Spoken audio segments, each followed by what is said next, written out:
اب آئیے میکرو سنت، بڑی سنت، وہ سنت جس کے بارے میں دو اختلاف ہو ہی نہیں سکتے، دو رائے ممکن نہیں، جو آپ نے پورے 23 برس کام کیا ہے، صبح بھی کیا، دوپہر کیا، شام کیا، رات کیا، ورنہ باقی سنتوں میں اختلاف ہے۔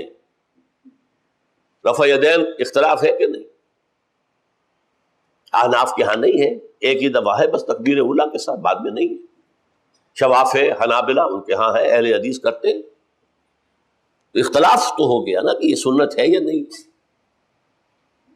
ایک اور اختلاف میرے سامنے آیا، مسجد نبوی میں نے شیخ البانی جو بہت بڑے محدث ہیں، کئی کتابوں کے مصنف ہیں، ان کو میں نے دیکھا مغرب سے 5-7 منٹ پہلے مسجد میں آئے اور آتے ہی نیت باندھی۔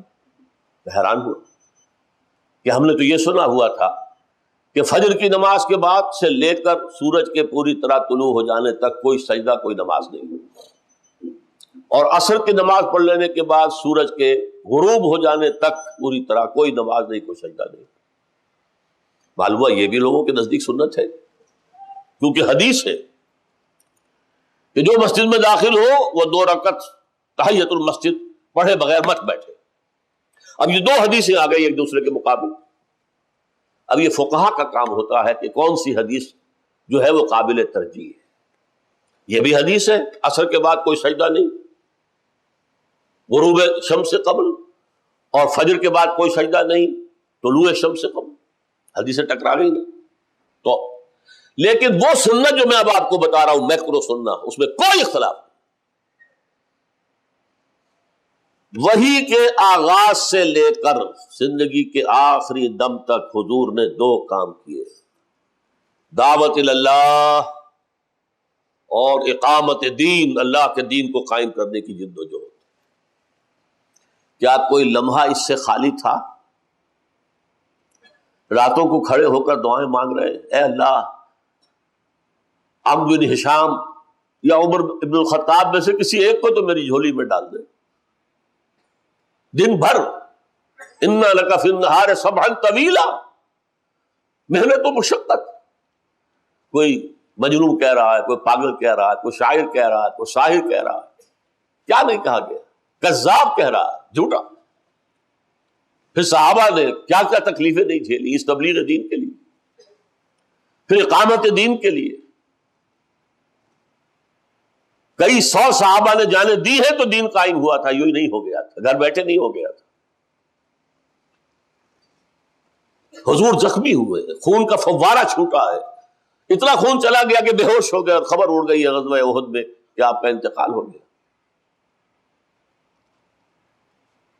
یوم طائف میں آپ کے جسم اختر پر پتھراؤ ہوا ہے، پورا جسم جو ہے زخمی ہو رہا ہے، ٹخنوں کو خاص طور پر نشانہ بنا کر پتھر مار رہے ہیں۔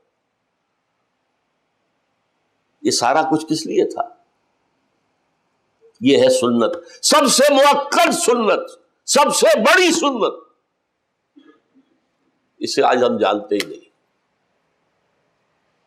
دین کی تبلیغ کیسے کریں گے؟ ہمیں خود پتہ نہیں دین کسے کہتے ہیں، ہم کیا بتائیں گے کسی کو؟ ہم نے سیکھا ہی نہیں۔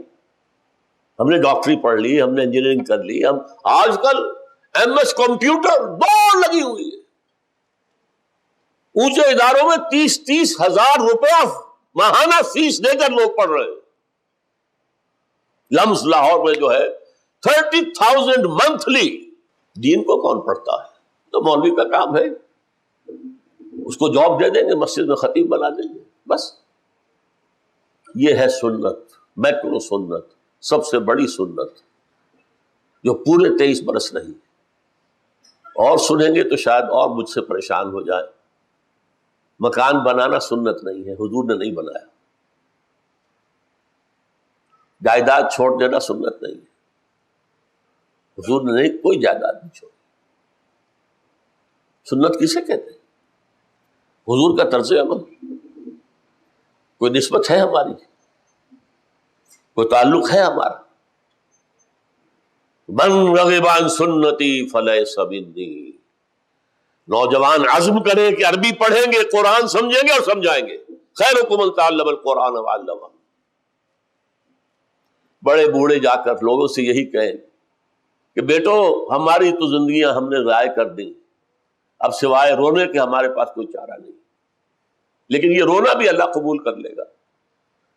تم تو خدا کے لیے عربی پڑھو، دین پڑھو، عربی کوئی مردہ زبان نہیں ہے سنسکرت کی طرح، انہوں نے سنسکرت کو زندہ کر دیا، عبرانی کو زندہ کر دیا اسرائیل جیسے چھوٹے سے ملک میں، اور عربی تو دنیا میں سب سے بڑے علاقے میں جو ہے بولی جانے والی زبان ہے، ہم نہیں پڑھ سکتے، اس کا الف با تا وہی ہے جو ہمارا اردو کا ہے، وہ بھی دائیں طرف سے لکھی جاتی ہے، یہ بھی دائیں طرف سے ہے۔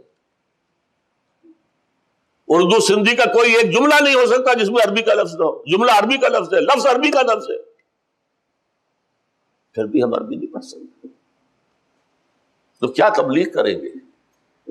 ہاں بڑے بوڑھے بھی جو تبلیغ نہ کر سکے، کسی جماعت سے وابستہ ہو کر محنت وقت دینا جو اللہ کے دین کو قائم کرنے کے لیے جد و جہد کر رہی ہے، اس میں داعیوں کی بھی ضرورت ہے، مقررین کی بھی ضرورت ہے، مدرسین کی بھی ضرورت ہے، دریا بچھانے والوں کی بھی تو ضرورت ہے، پوسٹر لگانے والوں کی بھی تو ضرورت ہے، جو کام کر سکتا ہو کرے۔ کسی مشین میں، بڑی مشین میں چھوٹا سا پرزہ بھی بہت اہم ہوتا ہے، وہ چھوٹا سا پرزہ خراب ہو گیا پوری مشین کھڑی ہوئی، لیکن اس جد و جہد سے فارغ کوئی نہ رہے۔ آخری حدیث، یہ دو حدیثیں تو عام طور پر خطبہ نکاح میں پڑھی جاتی ہے، تیسری کا میں نے اضافہ کیا ہے جس کا سب سے پہلے ذکر ہو چکا ہے، اعلنوا ھذا النکاح واجعلوہ فی المساجد، نکاح کا اعلان عام کیا کرو اور مسجدوں میں رکھا کرو۔ اور پوری حدیث میں ایک ٹکڑا اور بھی ہے، وَاضْرِبُوا عَلَيْهِمْ مِنَ الضُّفُوفِ، اور نکاح کے موقع پر دف بجایا کرو۔ تو کیوں؟ اعلان عام کے لیے، کوئی اور ذریعہ تو تھا نہیں، لاؤڈ سپیکر تو تھا نہیں، کوئی دعوتی کارڈ تو آپ چھاپ نہیں سکتے تھے، چھاپنے کا سوال ہی نہیں، اخبار نہیں کہ اس میں اطلاع شائع کرا دیں، اعلان عام کیسے ہوگا؟ کہیں سے دف کی آواز آئی ہے، بھائی کیا بات ہے، فلاں کی شادی ہو رہی ہے فلاں کے ساتھ، بات پھیل گئی۔